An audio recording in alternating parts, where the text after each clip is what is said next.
মঞ্চে বসেছেন এবং আমাদের আরেক মুরব্বী বৃহত্তর ময়মনসিংহের গৌরব হযরতুল আল্লামা মুফতি আহমদ আলী হাফিজাহুল্লাহ, তিনিও বসা আছেন। আমাদের মাঝে আরো উপস্থিত আছেন জামিয়া গাফুরিয়া ইসলামপুরের মুহতামিম হযরত মাওলানা মাহমুদুল হক আজিজি হাফিজাহুল্লাহ। এরপরে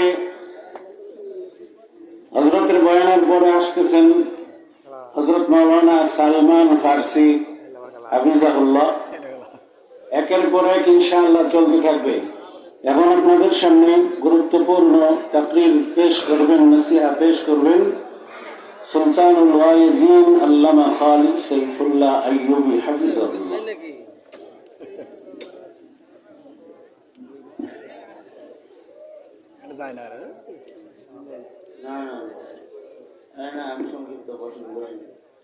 আসসালামু আলাইকুম ওয়া রাহমাতুল্লাহি ওয়া বারাকাতুহু।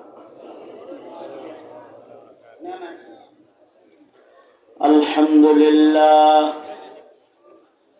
আলহামদুলিল্লাহি ওয়া কাফা ওয়া সালামুন আলা ইবাদিহিল্লাযীনা ইসতাফা। أما بعد فأعوذ بالله من الشيطان الرجيم. بسم الله الرحمن الرحيم. وسارعوا إلى مغفرة من ربكم وجنة عرضها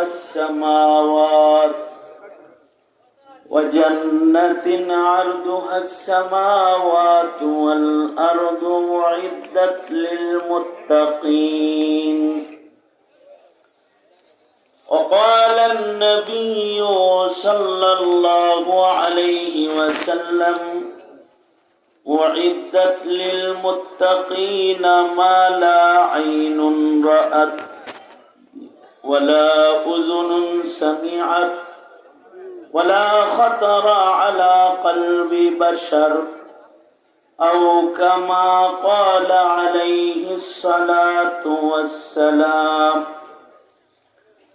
اللهم صل على محمد وعلى آل محمد كما صليت على إبراهيم وعلى آل إبراهيم إنك حميد مجيد.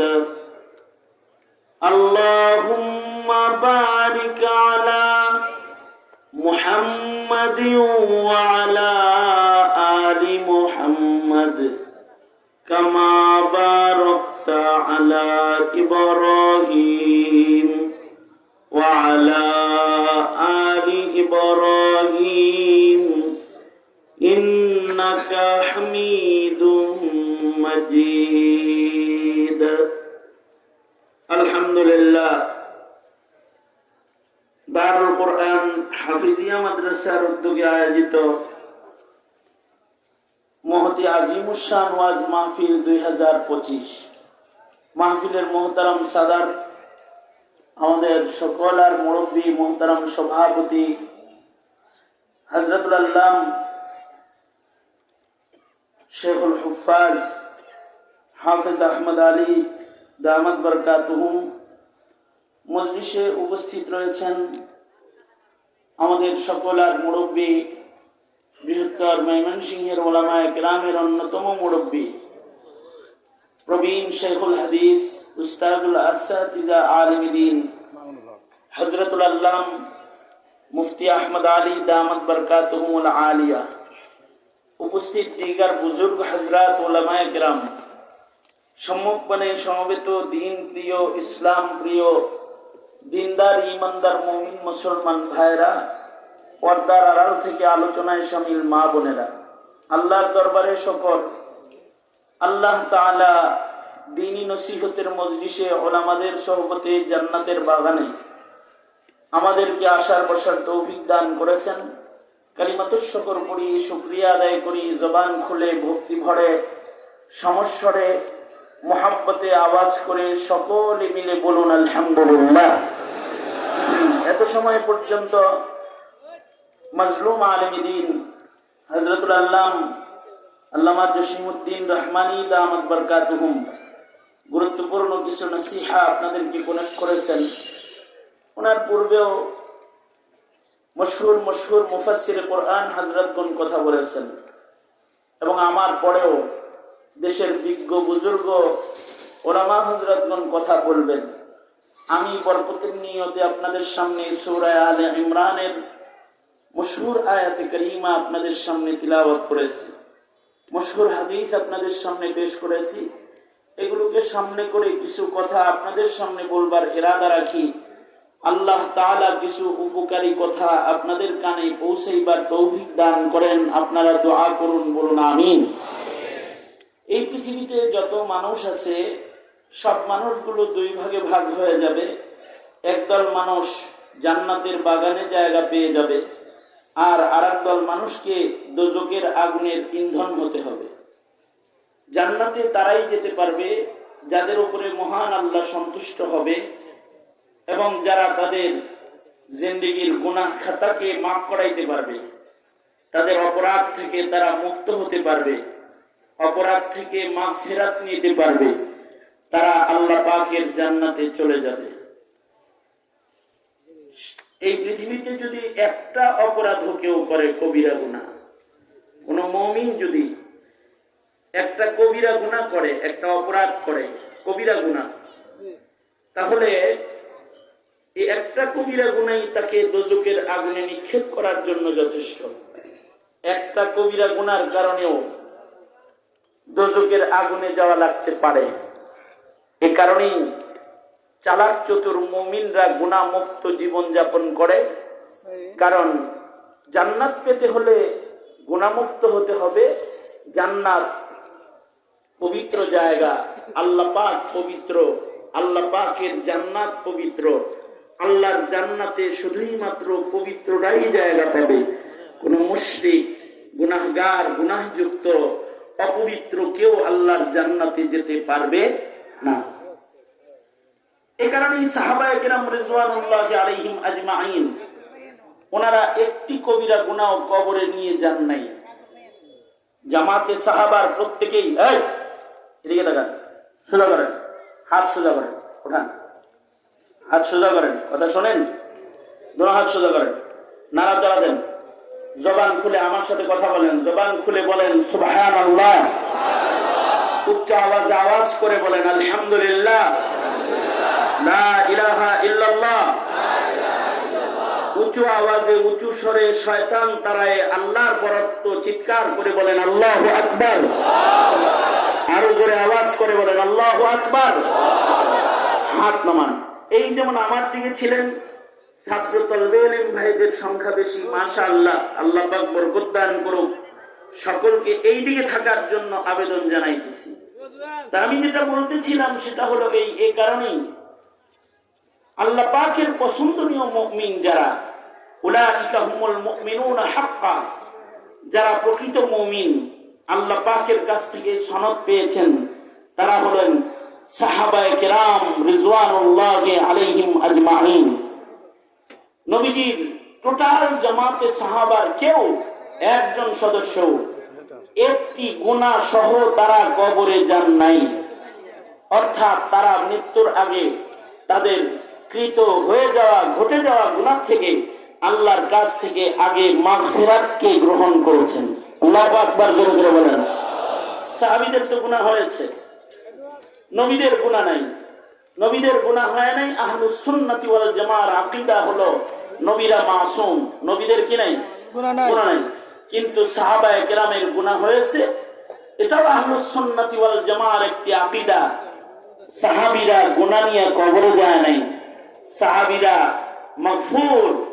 মাহফুজ মিন নারি জাহান্নাম, তারা গুনাহ থেকে আল্লাহর কাছ থেকে মাগফিরাত পেয়েছেন এবং গুনাহ মুক্ত হয়ে তারা কবরে গেছেন। আল্লাহু আকবার। এই ঈমানটা আল্লাহ পাকের কাছে পছন্দের। আমাদের জীবনেও গুনাহ হয়, কিন্তু আমরা আমাদের গুনাহ থেকে মাগফিরাত না নেই, এটা মহান আল্লাহ চান না। আল্লাহ আমাদের ক্ষমা করে দিতে চান বিধায়, আমাদেরকে আল্লাহ পাক মাগফিরাত দিতে চান বিধায় প্রতি শেষ রজনীতে আল্লাহ তাআলা আকাশে এসে আমাদের ডাকতে থাকেন, আসো কি কেউ গুনাহগার, আমার কাছে ক্ষমা চাও, আমি তোমার জীবনের সব গুনাহ মাফ করে দিব। আল্লাহু আকবার। এজন্যই তিনি লাইলাতুল কদর দান করেন, বছর ঘুরে ঘুরে লাইলাতুল কদর আসে। এ কারণেই তিনি ক্ষমার মাস রমাদান আমাদেরকে দান করেন, ঘুরে ঘুরে রমাদান আমাদের কাছে আসে। আমরা যারা মাফ চাই, ক্ষমা নেই, মুত্তাকি হই, তাদের উপরে তিনি খুশি হয়ে যান। আর যারা রমাদান পেয়েও গুনাহ ক্ষমা করায় না, লাইলাতুল কদর পেয়েও ক্ষমা নেয় না, যারা গুনাহ যুক্ত রয়ে যায়, তাদের উপরে মহান আল্লাহ নারাজ হয়ে যায়। বান্দার অপরাধ যত বেশি হোক না কেন, যদি কেউ ক্ষমার উপযুক্ত হয় আর ক্ষমা চায়, আল্লাহর আযাব থেকে মুক্তি কামনা করে, মহান আল্লাহ পাকের শান হলো আল্লাহ পাক বড় অপরাধীকেও ক্ষমা করে দেন। লা তাকনাতু মির রাহমাতিল্লাহ, নিরাশ হতে আল্লাহ তাআলা মানা করেছেন। বড় অপরাধীকেও আল্লাহ পাক ক্ষমা করে দেন। আর আল্লাহ যদি ক্ষমা করে দেয়, সারা জিন্দেগি গুনাহ করার পরেও অনেক সময় জিন্দেগির সব গুনাহ মাফ করায়া কিসমত ভালো হইলে জান্নাতি হয়ে কবরে চলে যায়। বুখারী শরীফে আছে 100 খুনের আসামি, 100 খুনের আসামি কিন্তু আল্লাহর কাছ থেকে মাগফিরাত নিয়ে কবরে চলে গেছে। মাগফিরাতের জন্য চাহাত পেরেশানি তার আসছে, কারণ আল্লাহ পাক তো দয়ালু, বান্দাকে তো আল্লাহ তাআলা ভালোবাসেন। আল্লাহ পাক তো বান্দাকে দোজখের আগুনে ফেলতে চান না, জোরে বলেন চান না। আল্লাহ পাক বান্দাকে জাহান্নামের আগুনে দিতে চান না, কারণ আমাদেরকে আল্লাহর চাইতে বেশি ভালোবাসনেওয়ালা আর কেউ নাই। আমাদের মা আমাকে যতটুকু আপনাকে যতটুকু ভালোবাসে, আল্লাহ তার চাইতে কম ভালোবাসে না বেশি ভালোবাসে? ভাই ভাইকে যতটুকু ভালোবাসে তার চাইতে কম ভালোবাসে আল্লাহ না বেশি? বন্ধু যতটুকু বন্ধুকে ভালোবাসে তার চাইতে আল্লাহর ভালোবাসা কম না বেশি? বেশি। তাই আল্লাহ কি চান যে আমি আপনি দোজখে যাই? এ কারণে ক্ষমা দেওয়ার জন্য মাগফিরাতের দুয়ার খুলে সবসময় বসে থাকে। আল্লাহ রাসূল সাল্লাল্লাহু আলাইহি ওয়াসাল্লাম এইগুলো বুঝাইতে গিয়ে সাহাবায়ে কেরামদেরকে উপমা পেশ করেছেন। একবার আল্লাহর নবী এক গাজওয়াত থেকে আসতেছেন, নবীজি ফেরত আসতেছেন গাজওয়াত থেকে, এক জায়গায় তাবু গাড়লেন সাহাবায়ে কেরাম সহ। তো পাশেই এক মহিলা চুলা জ্বালাইছে রান্না করার জন্য। আগের যুগের চুলা ডিজিটাল চুলা না, এই যুগের চুলা তো ডিজিটাল, লাকড়ির চুলাও ডিজিটাল। আমার হযরতের কাছে এক চুলা ইঞ্জিনিয়ার আসছে, হে দুইটা চুলা বানায় দিব, এটার বিল হলো 1,85,000 টাকা মাত্র। হ্যাঁ, কয়টা চুলা? দুইটা চুলা বানায় দিবে, এটার জন্য তাও মাটির চুলা বানায় দিবে, লাকড়ির চুলা বানায় দিবে, বিল কত? 1,85,000 মাত্র। এটা হলো বিল। কেন? এটা ডিজিটাল লাকড়ির চুলা, এটার কালি পড়বে না, এটার কালি দিয়ে পাকের ঘর কালো হবে না, পাতিলের নিচেও কালি লাগবে না, এটার আগুন চুলার বাইরে বের হবে না, লাকড়ি বেশি খরচ হবে না, কম খরচ হবে, অল্প কয়লায় রান্না কমপ্লিট হয়ে যাবে, ইত্যাদি ইত্যাদি অনেক ফজিলত এই চুলার। এই কারণে এই চুলার দাম কত? 2 চুলার দাম মাত্র 1,85,000। কিন্তু আগের জমানায় এটা এত ডিজিটাল ছিল না, আগের জমানায় পাকের ঘরও ছিল না। 3টা পাথরের উপরে পাতিল বসায়া মহিলা রান্না করত, মহিলারা খাবার প্রস্তুত করত, যে খোলা জায়গায় আগুন জ্বালায়।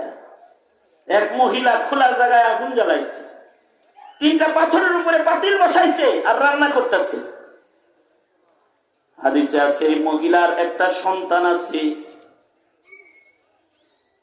এই সন্তানটা হামাগুড়ি দিতে জানে। মা চুলা জ্বালাইছে, কিন্তু তার ছোট বাচ্চাটাকে সে চুলার কাছে রাখে না।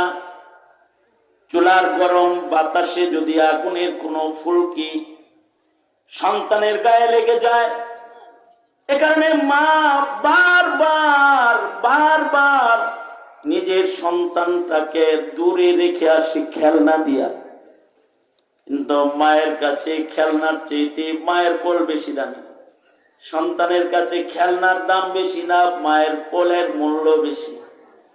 সন্তানটা বারবার খেলনা বাদ দিয়ে মার কাছে আসে, আবার মা রান্না বন্ধ করে নিজের সন্তানকে দূরে নিয়ে বসায় রেখে আবার চুলার কাছে একা আসে।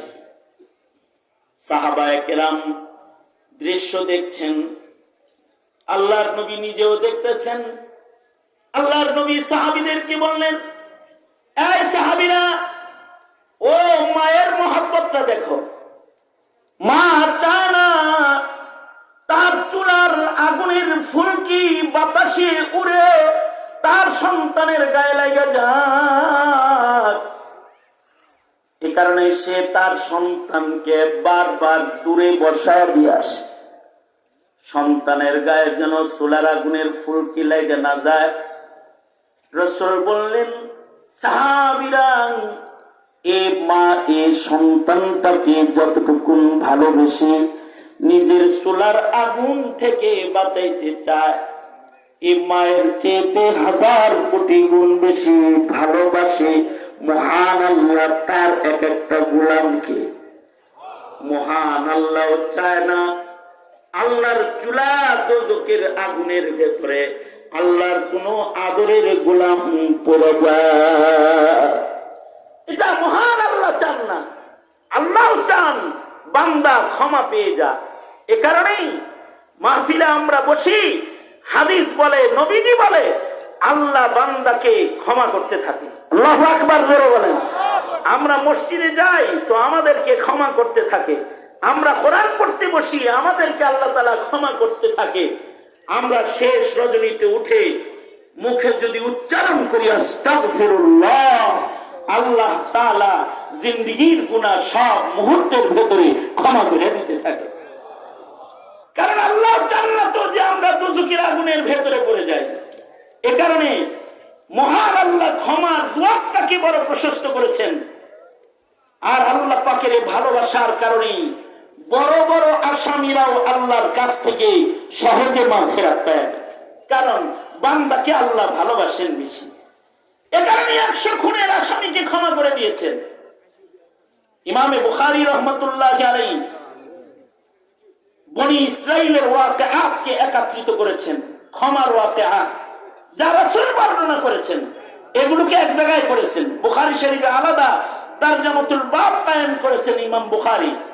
এরপরে আল্লাহ বড় বড় আসামিদেরকে যে মাফ করছেন, এইটা আল্লাহ তাআলার ক্ষমার বর্ণনা আল্লাহর রাসূল সাহাবায়ে কেরামদেরকে শোনাইছেন। কারণ নবীজির কাছে তো উতিতু ইলমাল আউয়ালিন ওয়াল আখিরিন, অতীতের সব ইলম নবীর কাছে আছে, ভবিষ্যতের সব ইলম নবীজির কাছে আছে। আল্লাহর রাসূল বলেন, বনি ইসরাইলের, বুখারীতে আছে, বনি ইসরাইলের এক লোক ছিল, সারা জিন্দেগি কাফন চুরি করত। কিন্তু এই কাফন চোর তার মৃত্যুর আগ দিয়া তার দিলের ভেতরে আসছে। এই কাফন চোরে আল্লাহর ভয় তার দিলে আসছে। এই কাফন চোরাটা মৃত্যুর আগ দিয়ে তার সন্তানদেরকে একত্রিত করছে। সন্তানদেরকে ডেকে বসায় বলে, সন্তানেরা, আমি মরে গেলে আমার লাশটা কিন্তু তোমরা আগুন দিয়ে পোড়ায়া ছাই বানায়া দিবা।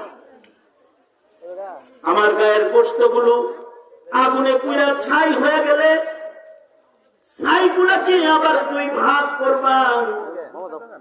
1 ভাগ ছাই বাতাসে উড়ায়া দিবা, 1 ভাগ ছাই পানিতে ভাসায়া দিবা। কেন? আল্লাহ যেন আমরা খুঁজে না পায়। কারণ মহান আল্লাহর আদালতে দাঁড়াইবার মতো হিম্মত আমার নাই। সন্তানরাও বাপে যেমন ওসিয়ত করেছে, সন্তানরা তাই করছে।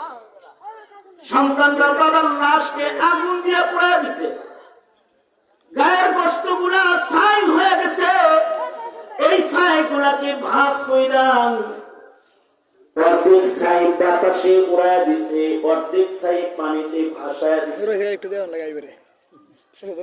মহান আল্লাহ বাতাসকে আদেশ করেছেন।